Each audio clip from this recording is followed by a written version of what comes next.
નમસ્કાર દર્શક મિત્રો, આપ જોઈ રહ્યા છો કેબીસી ન્યૂઝ। હવે જોઈએ અગત્યના સમાચાર। તારીખ 2/9/2025ના રોજ વિશાળ પ્રમાણમાં મહિલા તેમજ પુરુષોએ આમ આદમી પાર્ટીનું ખેસધારણ કરી પાર્ટી જોઈન્ટ કરી। કેબીસી ન્યૂઝ મારફત વિગતવાર સમાચાર જણાવીએ કે ભાવનગર મહાનગરપાલિકાની ચૂંટણીની તૈયારીઓમાં બોર તળાવ વોર્ડ નંબર 9નું સંગઠન ખૂબ દિવસે દિવસે મજબૂત થઈ રહ્યું છે। નવા જોડાયેલા તમામ બહેનો રાજુભાઈ સોલંકી અને હાજર તમામ શહેર સંગઠન પ્રદેશ નેતા, શહેર પ્રમુખ તેમજ શહેર મહિલા પ્રમુખ, શહેર ઉપપ્રમુખ દરેકે હાર્દિક સ્વાગતમ કર્યું હતું।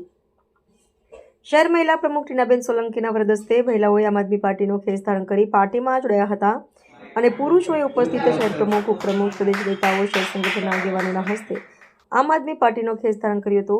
આવનાર દિવસોમાં બોર તળાવ વોર્ડ નંબર 9માં 30 યુવાઓ જોડાવામાં આવશે। શહેર ઉપપ્રમુખ ગોવિંદભાઈ સરવૈયા, વોર્ડ નંબર 9 મફતનગરના ભાવનગર આપના સક્રિય કાર્યકર મહેશભાઈ રાઠોડ, તુલસીભાઈ રાઠોડની યાદીમાં જણાવવામાં આવ્યું છે।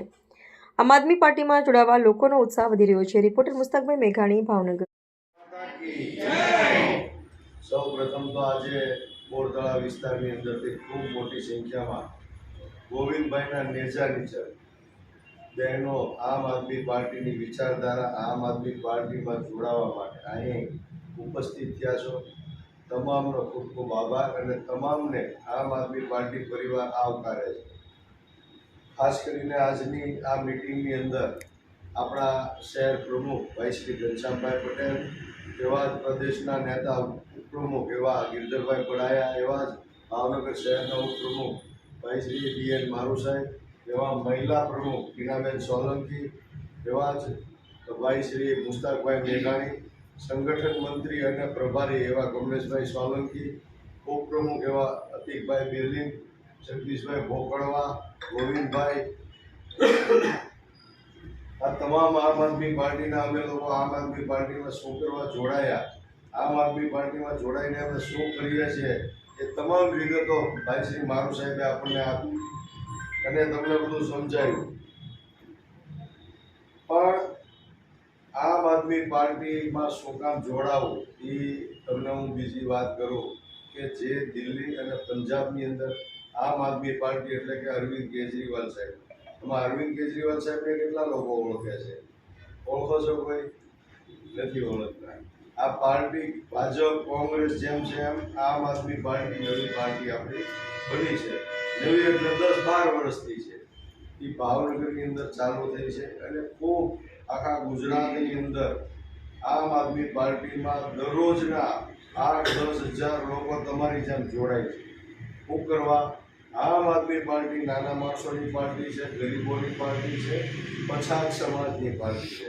આજે મારે તમને પૂછવું છે કે આ તમે એટલા બહેનો બેઠા છો, 20 બહેનો, એમાંથી કામે કેટલા બહેનો જાય છે? હાથ ઊંચો કરો, હાથ ઊંચો કરો। જેટલા કામે જતા હોય હાથ ઊંચો કરો। કરો બેન, શરમાઓમાં તો સમય એવો હોય તો જવું પડે પરિસ્થિતિ પ્રમાણે, એમાં કઈ શરમાવાની વાત નથી। આમાંથી 90% બહેનોએ હાથ ઊંચા કર્યા કે પોતે મજૂરી કરવા જાય છે, કામે જાય છે, ઘરનું ગુજરાન ચલાવવા માટે। મારે તમને એક વસ્તુ પૂછવું છે કે અત્યાર સુધી 30 વર્ષથી ભાજપના નેતાઓ સત્તામાં છે, તમારા વિસ્તારમાં હોય, ગુજરાતમાં હોય, ભાવનગરમાં હોય, તમે બધાએ લોકો તમને એમ કે આપણે કમળને મત દેવાનો છે, ભાજપને મત દેવાનો છે, એટલે બધા કહે એટલે તમે મત બધા કહે એટલે એને આપી દો કમળ, અને ભાજપના નેતાઓને તમે જીતાડ્યા, કાંઈ વાંધો નહીં, ભલે જીતાડ્યા। ત્યારે ઘણા બધા બહેનોના દીકરા 1-1 વર્ષના હોય કે 2 વર્ષના હોય, 3 વર્ષના હોય। આજે ભાજપને તમે મત આપો છો ને 30 વર્ષ થયા, કેટલા? 30 વર્ષ, 30 વર્ષથી તમે મત આપો છો, તમારા દીકરાઓ અત્યારે 30-35 વર્ષના થઈ ગયા કે દીકરીઓ થઈ ગઈ, તો આમાંથી તમારામાંથી કેટલા પરિવારના દીકરા કે દીકરીઓ સરકારી નોકરીમાં લાગી ગયા? એ હાથ ઊંચો કરો। લાગી ગયા? જોરથી બોલો, લાગી ગયા કોઈ? તો તમે તો ઠેરના ઠેર છો। આ બધા ભાજપના નેતાઓ ટૂટલી સાયકલ લઈને ફરતા હતા, એ બધા બંગલાવાળા થઈ ગયા, ગાડીઓવાળા થઈ ગયા।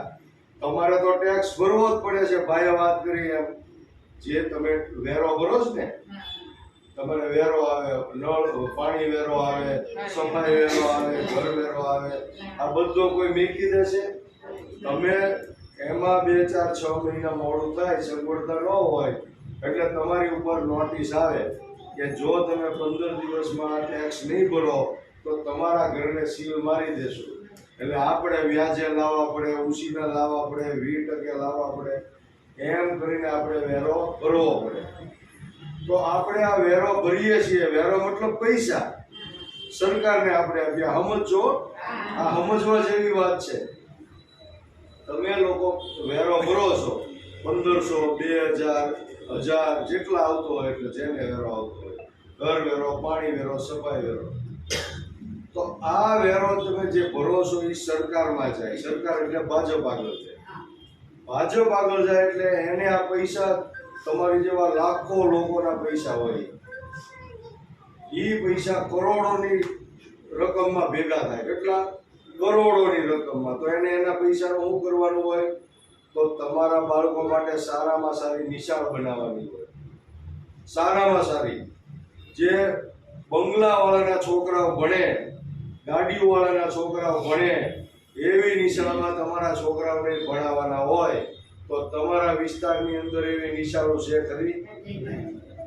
તો એ તમારો અધિકાર છે કે તમારા દીકરા દીકરીઓ સારી નિશાળમાં ભણે, સારા સાહેબો ભણાવે, સારા પાકડા હોય, સારા બોર્ડ હોય, પીવાનું સારું પાણી હોય, બધું સારી સુવિધા મળે તમારા બાળકોને. એની માટે તમારી પાસેથી વેરો લેવામાં આવે છે. અમે લોકોએ એમ કીધું કે તમારા છોકરા